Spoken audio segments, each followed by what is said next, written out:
Yo guys, it's Kyle coming at you from Bane's Film Reviews. I just saw Companion, directed by Drew Hancock, starring Sophie Thatcher and Jack Quaid. I haven't been to the theater in some time now. It's been at least 2 weeks since I've been there. The last thing I saw, I think, was The Damned, and I was really disappointed in that film. I had high expectations for Companion going into this. I didn't know a lot about it, but I think I had heard some spoilers going into this, and I'm going to do my best to avoid those for you, because I think that me knowing what was going to happen, this one major spoiler, when it came time for a big reveal about 30 minutes into the film, I wasn't surprised. I knew that, and I wished that I hadn't going into this film. So,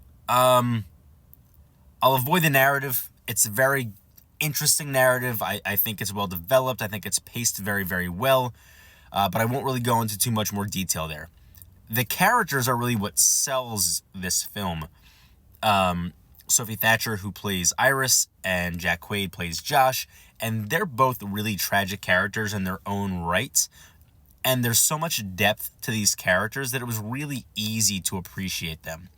They're full of flaws, they're full of positives, and it's a really beautiful balance and juxtaposition present in both of these characters and some of those secondary and tertiary characters as well. I think everyone is very well developed and everyone is utilized the way they should be.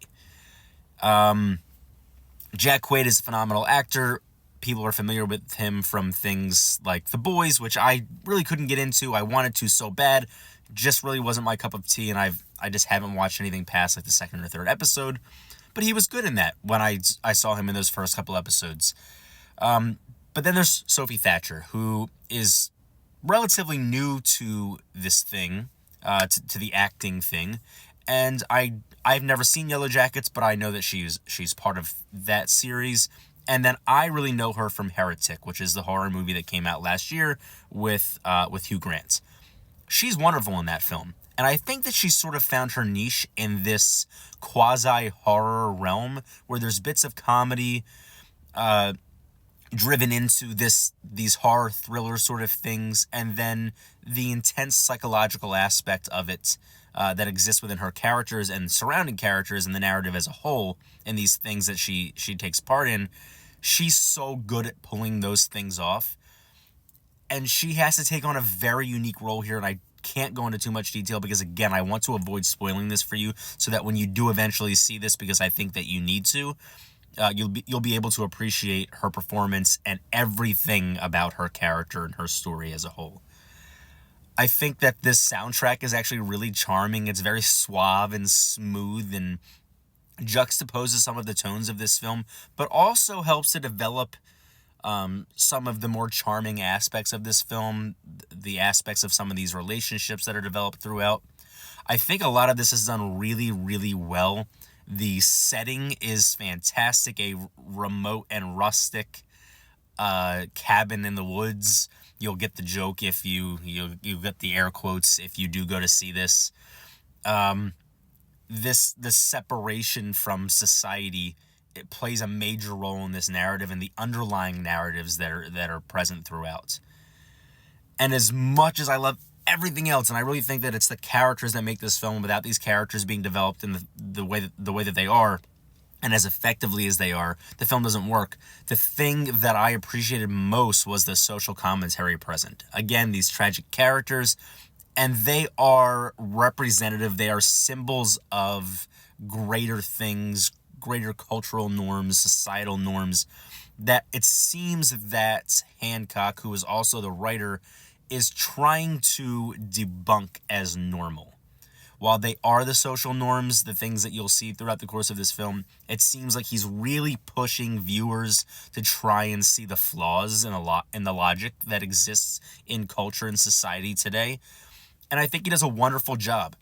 He's subtle in his approach, but he's direct enough that it's pretty clear early on, but he's never aggressive, he's never in your face, it never becomes too redundant. He does a really good job of pacing, again, this film, and also inserting these bits of social commentary throughout, and in a way where it's not too heavy, where it becomes sort of a burden on the film, but it's again done in a way that you're able to understand and appreciate and access it pretty much throughout the entirety of Companion. I think this is a wonderful film with tons of depth existing in every one of these characters, particularly Quaid's Josh and Thatcher's Iris. It's a wonderfully made film with some really interesting shots and some really wonderful shots. I don't think they do anything spectacular here, but I think it's perfect for what it needs to be. It's the narrative, it's the characters, it's the social commentary. And then again, I loved the soundtrack here. I think this is a wonderful film. It's the best film that I've seen so far this year. I haven't seen a ton so far this year. Again, only my second time in the theater. I've seen some screeners that I've been fortunate enough to watch. I did watch Goodfellas for the first time this year, but I'm not going to count that because it's not from this year. But so far, Companion is the best film that I've seen this year. I think Thatcher is fantastic. I think that it's possible that her performance is one that we talk about for a while. I don't see her getting nominated or really getting the recognition that she deserves next year when award time comes around, just because films like this don't get that kind of recognition, and people and voters and critics don't often put a lot of stock into actors that perform in these roles. Not the actors, but their specific performances in these roles. But with that said, I think Companion is a solid 8 out of 10. I think it's a film that, if you can get to the theater, do it. I don't expect it to have a long run. I don't expect it to make a ton of money, so I expect it to get pulled from theaters relatively soon. I hope that I'm wrong. But if you want to wait until it's on streaming services, I recommend this. It's a relatively quick watch. It's just around 2 hours, but it moves very quickly. It doesn't feel it doesn't feel like it drags. It doesn't feel like it's a harrowing watch by any means. So again, a solid 8 out of 10 for Companion, my favorite film so far this year. Early in February. I don't know if that means a lot to anybody, but it's important that at some point this was the best thing that I've seen this year. So until next time. Peace.